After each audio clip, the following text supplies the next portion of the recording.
할렐루야, 성경 통독 오늘 100일째입니다. 오늘까지 성경 통독을 꾸준히 한 분들 참 잘했습니다. 계속적으로 성경을 읽어가면서 하나님의 큰 은혜를 누리길 간절히 바랍니다. 오늘은 사무엘상 29장에서 31장까지입니다. 사무엘상 29장에서 31장까지는 이스라엘과 블레셋의 전쟁을 하게 되고 그 전쟁 중에 사울과 사울에 속한 모든 그런 아들들이 다 죽게 되는 그런 내용이 기록되어져 있습니다. 이 전쟁은 그냥 우연히 일어난 전쟁 같지만 사실은 하나님의 섭리 가운데 하나님이 이스라엘을 심판하고 사울을 심판한 그런 가운데 일어난 그런 전쟁이다. 이렇게 생각하면 좋겠습니다.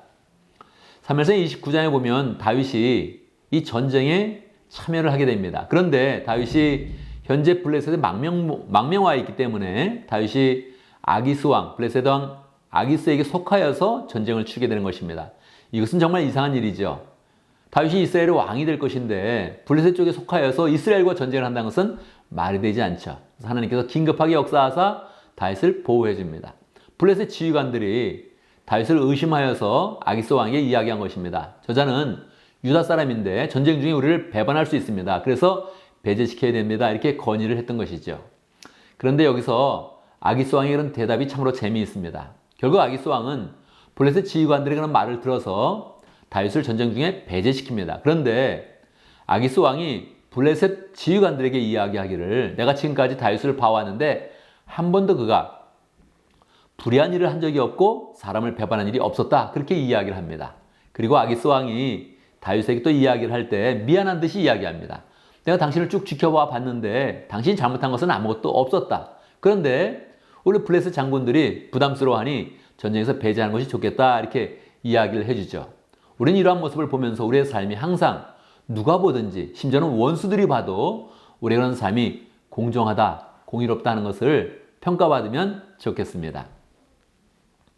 30장의 내용에 보면 다윗이 이제 전쟁에서 배제되어서 자기가 살던 블레셋 성이었던 시글락으로 돌아오게 됩니다. 그런데 돌아와 보니 다윗의 가족은 물론이요, 다윗의 부하들의 모든 그런 가족들이 다 사로잡혀간 겁니다. 누가 쳐들어왔을까요?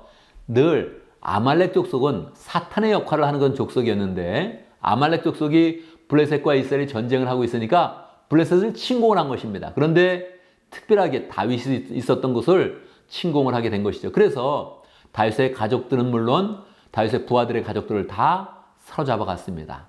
깜짝 놀라게 됐죠. 얼마나 낙담이 됐겠습니까? 이때 부하들이 너무너무 화가 나서 사실은 다윗도 굉장히 억울한 그런 상황이 있는데 이 부하들이 다윗을 돌로 치자 뭐 이런 이야기까지 나오게 된 것이죠. 굉장히 급박한 그런 상황이었습니다. 어떻게 이겨낼 수 있을까요? 다윗은 이때 더욱더 하나님을 의지합니다. 이것은 예수님이 그렇게 하셨고 우리 모두 이 길을 따라가야 하는 그런 자세입니다. 어려운 일이 있으면 있을수록 하나님을 원망하는 것이 아니라 하나님을 더욱더 의지하면서 이 모든 문제를 해결하는 것입니다. 다윗은 급하게 아비아달 제사장을 불러서 하나님의 뜻을 물었습니다. 우리가 아말렉 족속을 쫓아가면 가족을 구해올 수 있겠습니까? 하나님께서 답변해 주십니다. 추격해라. 그럼 너희들이 구해낼 수 있다. 이렇게 이야기를 하는 것이지요. 그 추격을 해가지고 결국은 막 쫓아갑니다. 가다가 굶주림에 빠져있는 이집트 사람 소년 하나를 만나게 됩니다. 그런데 그를 잘 대해주고 음식을 먹여주면서 그를 살려내죠. 이것이 늘 다윗의 성품인 것입니다. 다윗의 그런 자세인 것입니다. 잘 살려내 보니까 이 자는 아말렉 족속의 종으로 있던 그런 사람입니다. 그래서 이 자에게 잘 물어서 우리의 길을 안내해 줄 수 있느냐 했더니 자기 목숨을 살려줬으니까 기꺼이 이렇게 하겠다고 이야기합니다. 그래서 이 이집트 소년의 그런 길을 인도함 받아가지고 아말렉이 어디 있는지를 정확히 알아서 그들을 기습 공격을 하게 됩니다.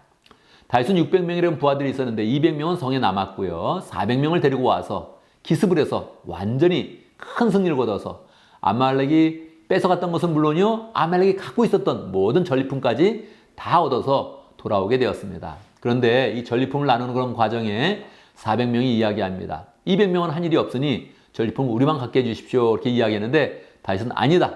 다 같이 나눠야 된다. 이렇게 이야기를 합니다. 이것이 유대의 그런 전통이 되어서 항상 남아있는 사람이나 전쟁에 참여한 사람이나 모두 다 전리품을 함께 나누게 되었습니다. 다윗은 전리품을 자기들만 가진 것이 아니라 유다에 있는 그런 모든 그런 친구들과 여러 성읍에게 또 나눠주는 그런 호의를 베풀었습니다. 31장 드디어 마지막 장이죠. 전쟁이 일어났습니다. 어떻게 되겠습니까? 하나님이 이스라엘을 심판하는 것이니까 블레셋이 크게 승리하게 되었고 사울은 크게 패배하게 되었고 사울에게 속했던 그런 요나단과 아비나답과 또 말기수아와 모든 그런 세 아들이 다 죽게 되었고 사울도 비참한 그런 죽음을 맞이하게 되었습니다. 블레셋 사람들은 사울 왕을 죽여서 목을 자르고 그의 갑옷은 벗겨서 신전에 보관을 하고 그의 몸은 자기네 성벽에 갖다가 걸어놓게 되었습니다. 얼마나 참담한 그런 일입니까? 하나님의 백성의 왕이었는데 이웃나라의 성벽에 걸려있는 그런 신세가 된 것입니다. 이것을 들은 길앗 야벳 사람들은 이 소식을 듣고 밤에 가서 사울의 그런 시신을 수습해 와서 잘 화장을 치른 다음에 장례를 치러서 무덤을 만들었습니다. 결국 이렇게 사울이 죽어가면서 사무엘상은 맞춰지게 되는 것입니다. 인간이 세운 그런 왕의 그런 모습은 이렇게 비참한 그런 결론을 맺게 되었고 이제 하나님이 원하시는 하나님의 마음에 합하는 그런 왕 다윗이 세워지는 그런 과정이 사무엘 하에서 기록된 것입니다. 우리는 또 기대감을 가지고 사무엘 하를 계속 읽어가겠습니다. 감사합니다.